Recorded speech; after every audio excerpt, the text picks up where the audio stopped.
Hello friends, welcome back to my YouTube channel shorthand course by Ankul Singh. कैसे हैं आप सब? आई होप आप सब ठीक होंगे। फ्रेंड्स, आज हमारा न्यू चैप्टर शुरू होगा, कॉन्ट्रैक्शंस। तो Isaac Pitman English short hand में बुक में ये 140 पेज नंबर पर है। और पीछे जितने भी हमने चैप्टर करे हैं आप उनकी प्रैक्टिस करें, और जो भी फ्रेसोग्राफी आई हैं उनकी प्रैक्टिस करें, और ग्राम लॉग्स अच्छे से लर्न कर लें। छोटा चैप्टर है, इसको समझने की अच्छे से कोशिश करें, लेकिन ये इम्पोर्टेंट चैप्टर है। 3-4 ही रूल हैं इसमें। तो सबसे पहले हम कॉन्ट्रैक्शन समझेंगे कि ये क्या होता है। तो जैसे कोई वर्ड है, उसकी अगर हम इंग्लिश शॉर्ट हैंड में आउटलाइन बनाएंगे, उसको हम लॉन्ग ना बनाकर शॉर्ट कर देंगे, जिसमें हम कोई कंसोनेंट और सिलेबल ओमिट करेंगे। इससे क्या होगा, हमारी स्पीड बढ़ेगी और टाइम कम वेस्ट होगा। तो एग्जांपल के थ्रू समझाता हूँ। जैसे ये वर्ड है प्रोडक्शन। अब प्रोडक्शन हम इस तरीके से लिख देते हैं, प्रो डी के एंड शन, ये हो गया प्रोडक्शन। इस तरीके से ना लिखकर अब हम किसी एक कंसोनेंट को ओमिट कर कर हम छोटी आउटलाइन बनाएंगे। जैसे मैंने छोटी आउटलाइन बनाई है, ये प्रोडक्शन। इसमें क्या करा है हमने, के को, ये जो सी है बीच में, इसको ओमिट करा है, तो ये हो गया प्रोडक्शन। तो हमारी ये आउटलाइन सही होगी और इसी को ही हम कॉन्ट्रैक्शन बोलते हैं। आई होप आपको अच्छे से समझ आ गया होगा। तो इस चैप्टर को शुरू करते हैं। 140 पेज नंबर आप खोल लीजिए। Omission of consonants. Where P is very slightly sounded it may be omitted. अगर किसी वर्ड में पी की बहुत लाइट साउंड आ रही है तो हम उसको ओमिट करेंगे, हम पी को नहीं बनाएंगे। जैसे वर्ड है प्रॉम्प्ट। तो प्रॉम्प्ट में ये जो सेकंड वाला पी है, इसकी बहुत लाइट साउंड आ रही है, इसको हम ओमिट करेंगे। इस तरीके से हम प्रॉम्प्ट लिखेंगे। प्रो एम को हमने शॉर्ट करा, हमने इसमें पी ओमिट कर दिया। फिर नेक्स्ट एग्जांपल है टेम्प्ट।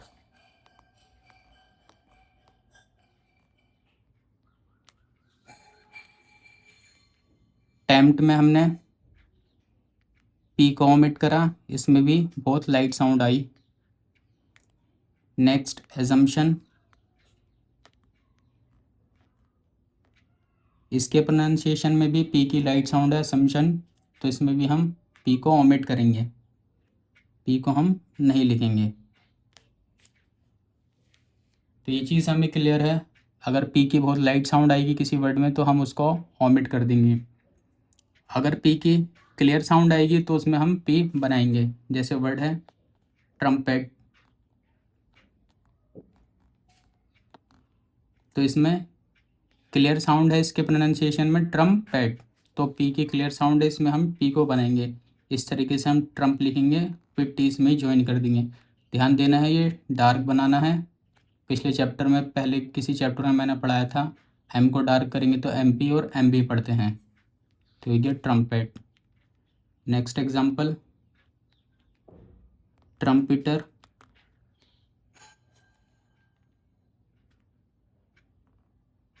ट्रम्प लिखा एंड टर इसी में ऐड कर दिया टी आर, तो ये हो गया ट्रम्पिटर।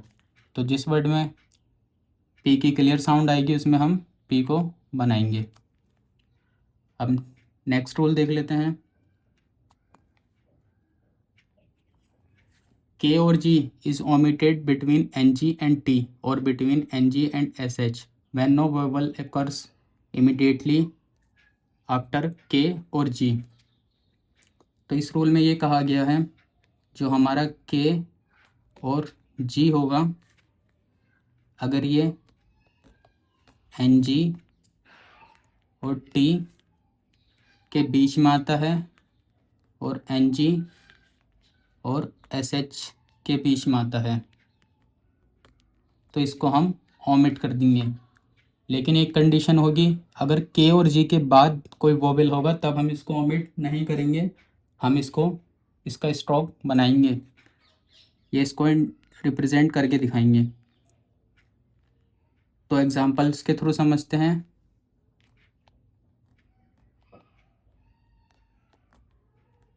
एजंक्ट, एजंक्ट में एनजी और टी के बीच में के आया है, ये के है, तो इसको हम ओमिट कर देंगे इस तरीके से, एजंक्ट।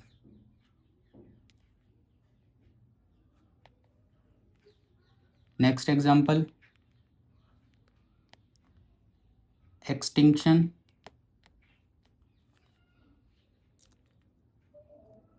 इसमें भी एन जी और टी के बीच में के आया है, ये एक्सटिंग हम बोलते हैं ना, एक्सटिंक्शन।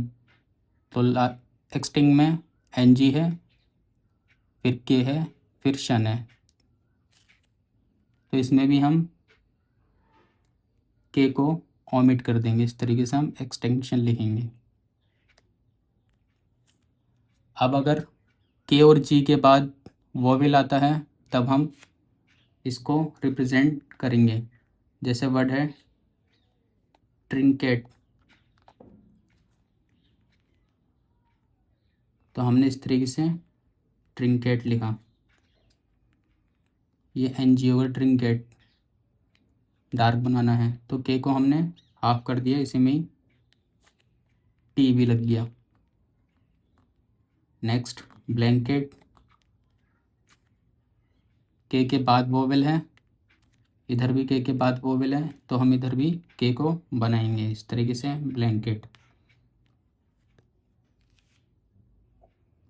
अब नेक्स्ट रूल देख लेते हैं। नेक्स्ट रूल से पहले एक और रूल है इसका, के का।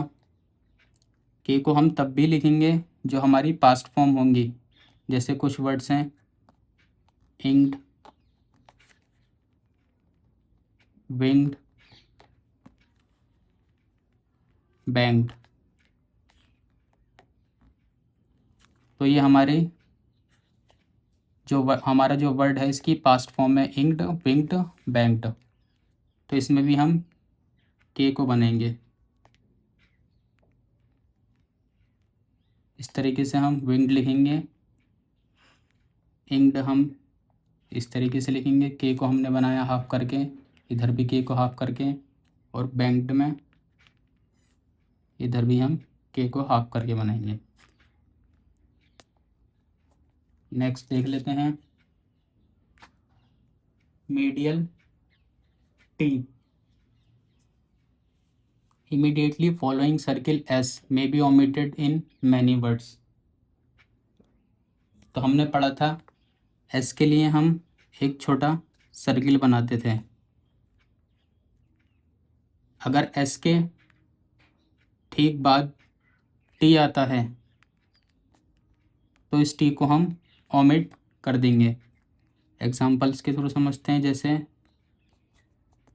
पोस्टमैन, तो S के बाद T है तो इस T को हम ओमिट कर देंगे। हम लिखते थे इस तरीके से, पोस्टमैन। तो हम इतनी बड़ी आउटलाइन नहीं बनाएंगे, हम टी को ओमिट करेंगे, पोस्टमैन लिख देंगे।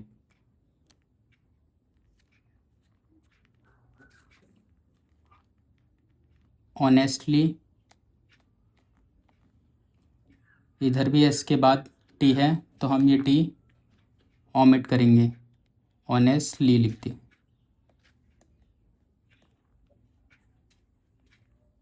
ठीक वैसे ही टेस्टफुल,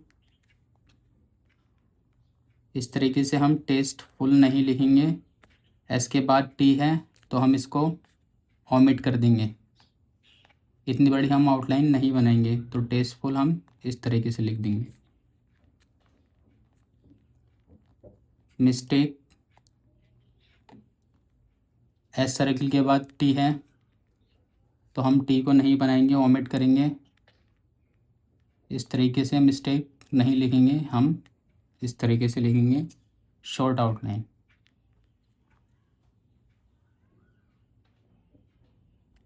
और कुछ फ्रेसेस में भी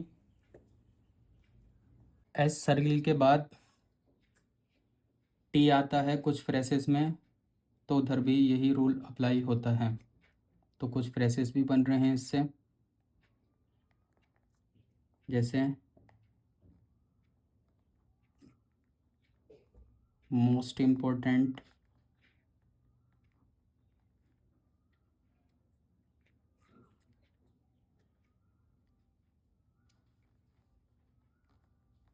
देयर मस्ट बी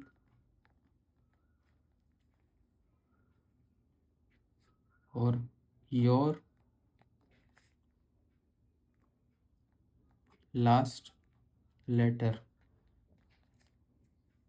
तो मोस्ट इम्पोर्टेंट एस सर्किल के बाद टी है, तो इसको हम ओमिट कर देंगे। इस तरीके से हम मोस्ट इम्पोर्टेंट लिखेंगे। मोस्ट लिखा हमने, इम्पोर्टेंट का ग्राम लोग इसमें ज्वाइन कर दिया। फिर देयर मस्ट बी, इसमें भी एस सर्किल के बाद टी है, तो इसको हम ओमिट करेंगे। देयर लिखा, मस्ट लिखा be, there must be. Your last letter, S के बाद टी है, तो इस टी को हम ओमिट करेंगे। योर लास्ट लेटर, इस तरीके से। नेक्स्ट रूल, तो ये जो फ्रेसोग्राफी है इनकी प्रैक्टिस कर लें आप, ये इम्पोर्टेंट है। कुछ वर्ड्स जिसमें हम एस टी का लूप भी बना सकते हैं, उसमें हम ये रूल अप्लाई नहीं करेंगे क्योंकि दोनों ही एक जैसे हैं। एस टी का लूप भी ईजियर तरीके से बन जाएगा, जैसे ड्रास्टिक। एस के बाद टी है, तो इसमें हम अब टी को ओमिट नहीं करेंगे, हम एस टी का लूप बनाएंगे। इस तरीके से हमने पढ़ा था, हाफ लेंथ कवर करते हैं तो एस टी पढ़ते हैं। इस तरीके से हो जाएगा ड्रास्टिक। नेक्स्ट इलास्टिक, इस तरीके से इलास्टिक। नेक्स्ट प्लास्टिक, इसमें भी इसमें लूप नहीं बनाएंगे, इसको हम पूरा टी एंड के लिखेंगे इस तरीके से। तो अगर इसमें भी हम इन दो वर्ड्स में एस के बाद टी को ओमिट करते हैं और लिखते हैं, तब भी इतना ही टाइम लगेगा जितना इस आउटलाइन को बनाने में लगा है। तो इससे अच्छा हम यही आउटलाइन बनाएं, ये इसी तरीके से बन जाएगी। तो फ्रेंड्स, आई होप आपको ये चैप्टर समझ में आ गया होगा। नहीं समझ में आया हो तो आप मुझसे कमेंट सेक्शन में पूछ सकते हैं, कोई भी डाउट हो, और आगे एक्सरसाइजेस कर लेना। इसमें जो 144 पेज नंबर और 145 में ये कॉन्ट्रैक्शंस दिए हुए हैं, omission of N, omission of R, omission of E C T, omission of K T before I B E, omission of K before shun हो, तो इनकी प्रैक्टिस कर लेना, इनको लर्न कर लेना अच्छे से। मिलते हैं नेक्स्ट चैप्टर में जल्दी ही। नेक्स्ट चैप्टर है अपना figures, chapter number 30। Thank you so much for watching this video.